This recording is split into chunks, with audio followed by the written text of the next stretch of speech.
आपका शराबबंदी पूर्णतः असफल है। जितने भी राजद के नेता हैं वही सबसे बड़े शराब माफिया हैं, बालू माफिया हैं। आप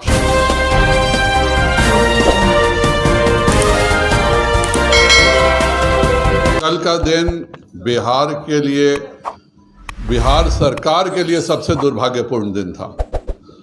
बिहार की सरकार बहुत सारे घोटालों में रहती है, लेकिन पहली बार हम लोगों ने देखा कि हाईकोर्ट में वकील घोटाला भी हो रहा।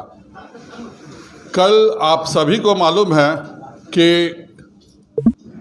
बिहार सरकार ने 15 रिव्यू पिटीशन फाइल किए थे।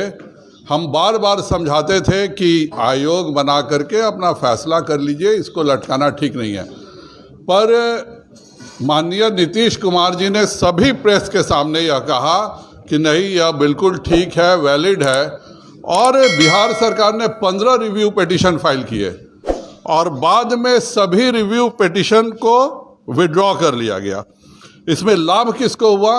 तो इसमें लाभ 2 व्यक्तियों को हुआ। पहले सबसे बड़े लाभार्थी बने विकास सिंह जी। इनको प्रति हियरिंग के लिए 35 लाख रुपए दिया जाता है। क्यों दिया जाता है? आपको जब विड्रॉ कर लेना था, किसी को बहस ही नहीं करनी थी, तो इतने पैसे क्यों दिए गए उस वकील को?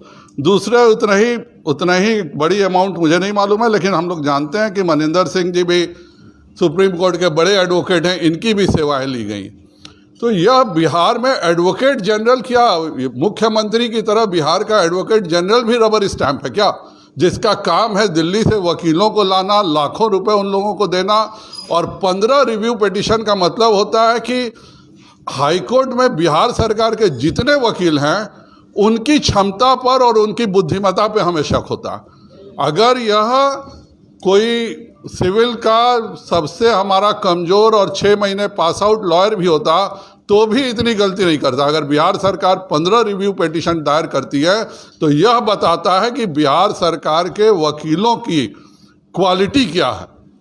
और एडवोकेट जनरल हाईकोर्ट में बहस नहीं करेगा, हर बार उसे भाड़े पर दिल्ली से लोगों को लाना पड़ता है, लाखों रुपए देना पड़ता है। तो कहीं इसमें भी कुछ ना कुछ लेन देन का तो चक्कर नहीं है। क्यों एडवोकेट जनरल हाईकोर्ट में बहस नहीं करेगा? हर बार उसको क्यों, और विड्रॉ करने के लिए क्यों दिल्ली से वकीलों को लाने की जरूरत पड़ती है? यह अपने आप में बहुत बड़ा पहला घोटाला है। दूसरा, हाईकोर्ट ने कल जो कहा, हम लोग विगत 1 वर्षों से कहते थे कि आपका शराबबंदी पूर्णतः असफल है। जितने भी राजद के नेता हैं वही सबसे बड़े शराब माफिया हैं, बालू माफिया हैं। आप शराब माफिया और पुलिस मिलकर के 1000 करोड़ रुपए से बिहार का पैसा आपस में बांट लिया जाता है और पूरे बिहार को नशे में ढकेला जा रहा है। कल वर्षों बाद हाईकोर्ट की जो टिप्पणी आई है, और जिस प्रकार की टिप्पणी है, उससे पूरे बिहार सरकार को शर्मिंदगी होनी चाहिए। अगर कोर्ट यह मानता है कि आप बिल्कुल असफल हैं और आप पूर्णतः एक तरह से नए नशे का बढ़ावा देने का काम कर रहे हैं, क्योंकि आपके पुलिस की कोई दिलचस्पी नहीं, और यह बात माननीय मुख्यमंत्री को छोड़ के बिहार के प्रत्येक जनता को मालूम है कि किस तरह से यहाँ शराब माफिया पुलिस के गठजोड़ से चलता है और कैसे हर मोहल्ले, हर घर में शराब सप्लाई होती है। और यह होने के लिए कोई आश्चर्य की बात नहीं है।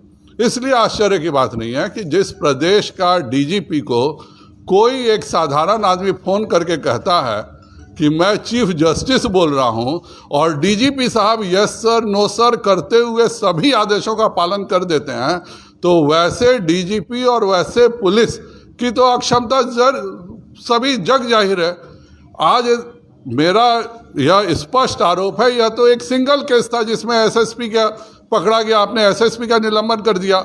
उस व्यक्ति ने कितने आपके प्रधान सचिवों को फ़ोन किया, आपके चीफ सेक्रेटरी को फ़ोन किया है कि नहीं किया है, और कहीं आपको भी फ़ोन किया है कि नहीं किया?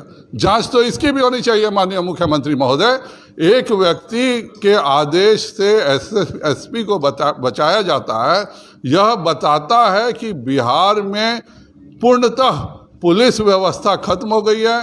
पाटलिपुत्रा कॉलोनी में अगर हरनौत के किसी मुखिया का पति है तो उसकी हत्या करने के लिए गांव का जगह नहीं चुना जाता है, वह पटना चुना जाता है कि पाटलिपुत्रा थाना के बगल में अगर हम हत्या करेंगे तो हम बच के निकल सकते हैं।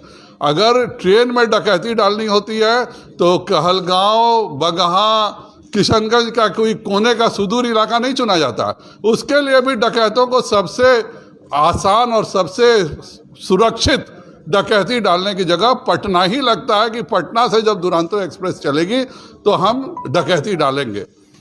माननीय मुख्यमंत्री जी अपने प्रधानमंत्री बनने की अभिलाषा में बिहार में कानून व्यवस्था को पूर्णतः खत्म कर चुके हैं। बिहार के अफसरों की जो स्थिति है कि कोई साधारण आदमी फ़ोन कर दे किसी का नाम लेकर के, तो अगर डीजीपी, और जाहिर बात है जब डीजीपी को फ़ोन किया होगा वह व्यक्ति तो प्रधान सचिव को भी किया होगा, चीफ सेक्रेटरी को भी किया होगा।